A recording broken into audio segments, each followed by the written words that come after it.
Hello, everyone. Welcome to another video lecture on community health nursing. And today we'll be focusing on the child health programs. Let me share with you my PowerPoint presentation. Okay, so as I said, this video lecture would be focusing on the child health programs under your midterm class or topics. So let's move on. The goal of this program by the Department of Health is actually to reduce the morbidity, let's say the diseases or illnesses that children experience, and of course the mortality rates, deaths for children with age 0 to 9 years old, with the strategies of the said department or the DOH in order for us to curb or to facilitate the achievement of this goal. Now, the components of the child health programs include 4 components. These are infant and young child feeding program that is also aligned with nutrition. Number 2 would be the most important component, which is the National Immunization Program. This was formerly known as the EPI or the Expanded Program of Immunization, but this time it is known to be the NIP. Related to this would be the Integrated Management of Childhood Illness or IMCI. And finally, number 4 would be the BEmONC and the CEmONC that will be discussed for this video lecture. But today, we'll be focusing on the 2 components. Number 1, the infant and young child feeding program. And number 2 would be the BEmONC and the CEmONC, because the National Immunization Program and the Integrated Management of Childhood Illnesses would be discussed in another video lecture by Ms. Vanessa Joy Gasa. Okay, so let's begin. Talking about infant and young child feeding program, we know very well that mothers, especially those who just gave birth, would really feed their young or the newborn or the neonate with breast milk, right? So in this sense, we all know that good nutrition, according to researches, that in early months or years of life, good nutrition, as I said, is very critical. Why? The role of this would be for the health and survival, including the intellectual and social development of infants and children. So we have to make it sure that these young children really get the nutrition that they need. All right, speaking of which, exclusive breastfeeding, as I said earlier, especially for until 6 months or the half, or let's say the 6 months in a year, is very important for children to ensure their health and to prevent diseases.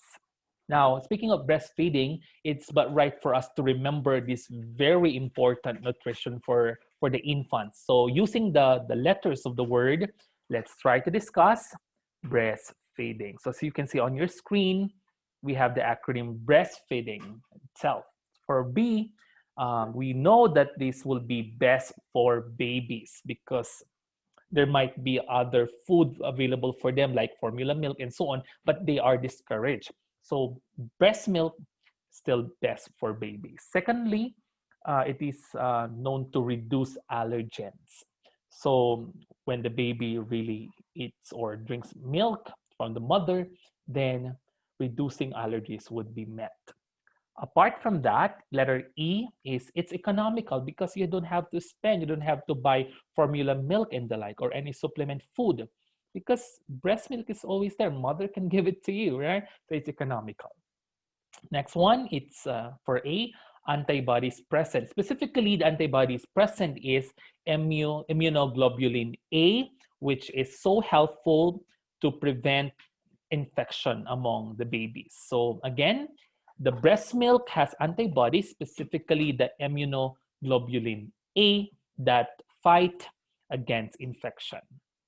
And letter S would be the stool is inoffensive, so it's not that bad, and the color is golden yellow. So you know very well that the child or the infant is being breastfed if the color of the stool is golden yellow.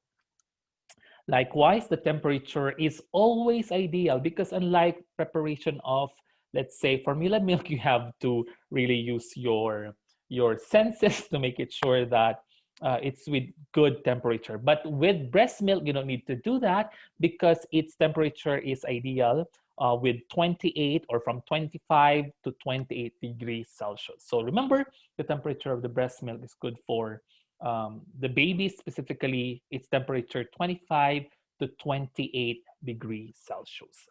Apart from that, breast milk is known to be fresh and never goes off. That's why for mothers who are working, then they can prepare the milk ahead of time through breast pump, right? So once they extract the milk, it's still good for a few hours for the baby to take, right? And apart from that, breast milk is also known to promote emotional bonding. Why? Because once the mother is breastfeeding the baby, then there is the what's this release of oxytocin, right? That's known to be the love hormone that further promotes bonding between the mother and the child. Apart from that, also breast milk is easy once established because you can establish a routine. Once you do it, let's say when the baby is hungry, then anytime you can give it, right? You can do it even like elsewhere, right? So long that you provide privacy, of course, for your breast, but it's really easy once established. So you can do it almost every day. Also, it's letter D, digested easily. For the baby, it's easy to digest. And for I, it's immediately available. As I said, really in relation to, let's say, easy once established is once you really feel that the baby is hungry, once the baby is crying, then you can automatically give it, right? Or offer it rather.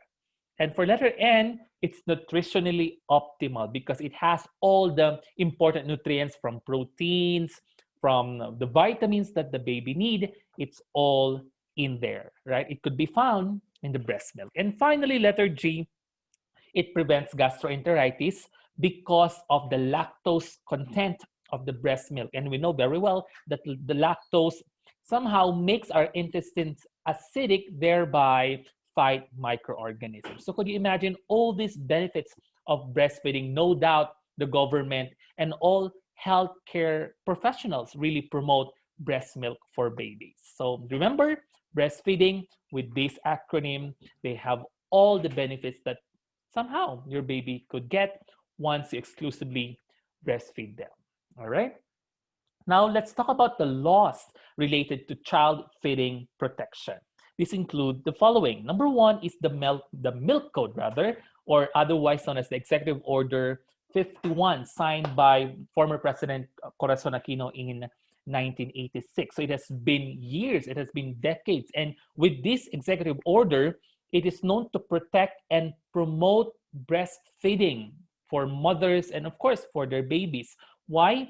Because at the end of the day, in the past or even right now, there are companies that say, private companies that really promote formula milk. But with this milk code, EO 51, it is stated that there's a proper use of covered products, for example, infant formula, other milk products, bottle-fed complementary food, because at the end of the day, these products should not take over the benefit or let's say the importance of breast milk for babies.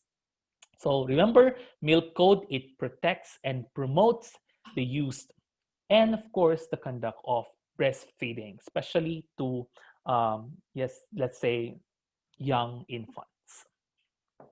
And also number two would be Rooming In Breastfeeding Act of 1992, or otherwise known as the Republic Act 7600. So in relation to breastfeeding, this law or this Republic Act is requiring rooming in and practice of breastfeeding not only in public hospitals or healthcare facilities, but including the private institutions or private healthcare facilities, wherein it creates an environment for basic physical, emotional, and psychological needs of mothers and infants, since they are fulfilled once the baby breastfeeds or drinks milk from the mother. As I said earlier, from the benefits of breastfeeding, it really releases what we call oxytocin or the love hormone. Thereby, there's the mother and child bonding. So again, Rooming In Breastfeeding Act of 1992 really requires both private and public institutions in healthcare facilities to really do these activities. And finally, we have the Food Fortification Law. which is otherwise known as the Republic Act 8976. And if we say fortification, there is an addition of one or more essential nutrients to food, because isn't it, especially children are really used to eating, let's say, cheese curls or junk foods, right? So these foods really lack the vitamins, or let's say nutrients, that they need in order for them to become healthier, right? So with this law, the Food Fortification Law, Republic Act 8976, it mandates that staple foods such as rice, flour, refined sugar, and cooking oils to be added with essential nutrients, or yeah, such as vitamin A, iron, and iodine. So if you're being asked about the nutrients that are added to some food, like the staple foods, then just remember these three: vitamin A, iron, and iodine. Now, it's not only required for staple foods. Instead, other, let's say, processed food and products are also encouraged to really fortify their food. That's why, if you can see, even in some instant food, right, noodles and the like, you can see that there's a seal, right? So there's a seal that would tell you that indeed these products or these foods are fortified. And let me show you that to you. This is the Sangkap Pinoy. So this Sangkap Pinoy, there's the seal that you can see on your screen, that's fortified, accepted by the Department of Health. Once you can see this seal, the Sangkap Pinoy, this goes to show that the food or the product has fortification or has added essential nutrients such as, again, vitamin A, iron, and iodine. So the next time you would really go to the supermarket or buy products, even the, let's say, instant food, then please check. And if there's this seal, it means they are fortified foods and products. Okay, so these are the essential laws related to child feeding. Now, let me move on to the second component of the child health program, because as I said, the immunization and the IMCI will be part of the other video lectures, and this will be the last part of this video lecture, the VMONC and the CEmONC. So when we say BEmONC, just remember the letter B is basic, and that is basic emergency obstetrics and newborn care.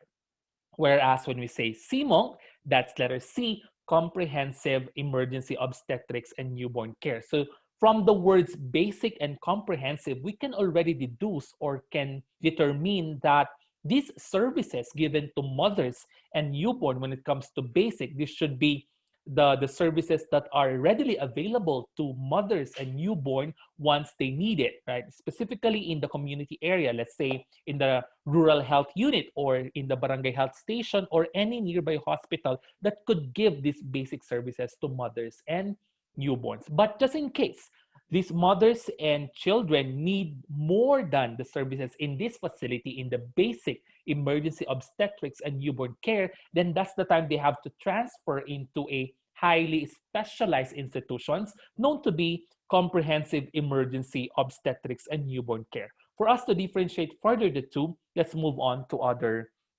specifications. Let's move on to basic. So as I said, in the basic level or in BEmONC, remember that these are considered to be capable, private, or upgraded public health facility, usually rural health unit or barangay health station or lying-in center or birth stations, wherein in these institutions, these activities are conducted or these functions are observed.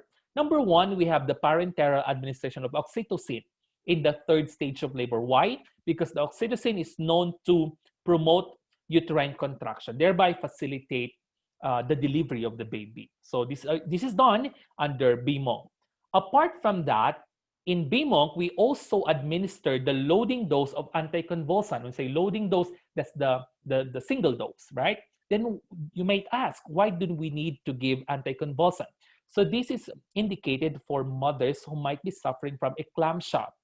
And in eclampsia, one of the manifestations of which will be the probable occurrence of seizure. So in order for us to prevent this from happening, then anticonvulsant dose would help this, okay? Third will be the administration of the initial dose of antibiotic in case of, let's say, infections.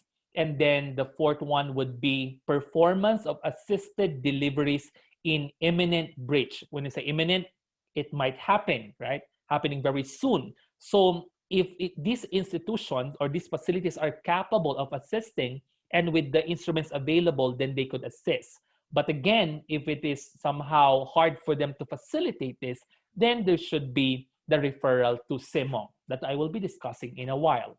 So again, in BEmONC, we can only assist, and as much as possible, if we can handle it, then we can do bridge delivery. Otherwise, we can refer to CEmONC, which is a comprehensive facility.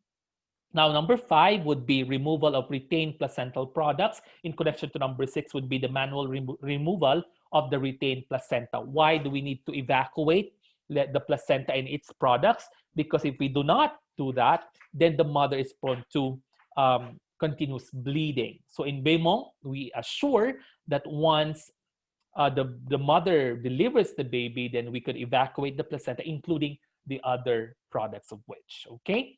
And number 7, there's the neonatal emergency interventions such as newborn resuscitation in case of emergency and provision of warmth and referral. So this emergency is limited to these activities. Okay, and number 8, in case of the need for blood transfusion, then it could be done as well in BEmONC, right? And number 9, the insertion of the IUD, intrauterine device, and the other voluntary surgical contraception, such as the bilateral tubal ligation. But let me be very specific with this, that normally surgery such as I said, the bilateral tubal ligation is done in BEmONC, but when it comes to other advanced surgeries or invasive surgeries, then they could be done only in the CEmONC, which I am about to discuss.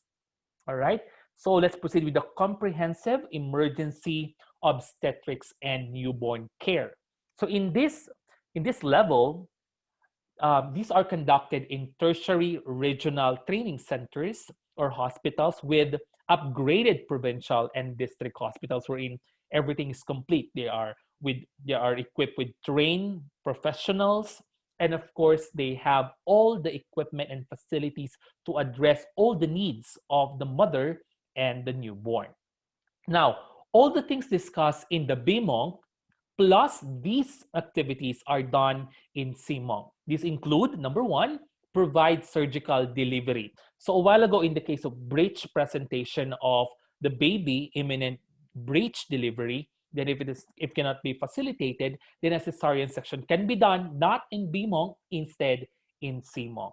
Okay, so it's only done here in this highly specialized obstetric intervention, which is number 3. And unlike for BEmONC, there is the blood transfusion. In comprehensive or CEmONC, there's also blood transfusion, but this time they have a blood bank easily accessible and available whenever needed.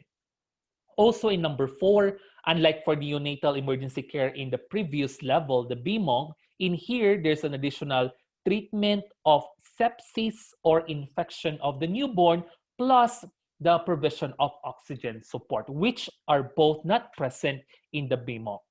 And finally, number 5, antenatal administration of maternal steroids for certain premature delivery could be facilitated. Now, in the case of premature delivery, specifically for premature babies, then there's a need to give steroids. And one example of the steroid is what we call the betamethasone.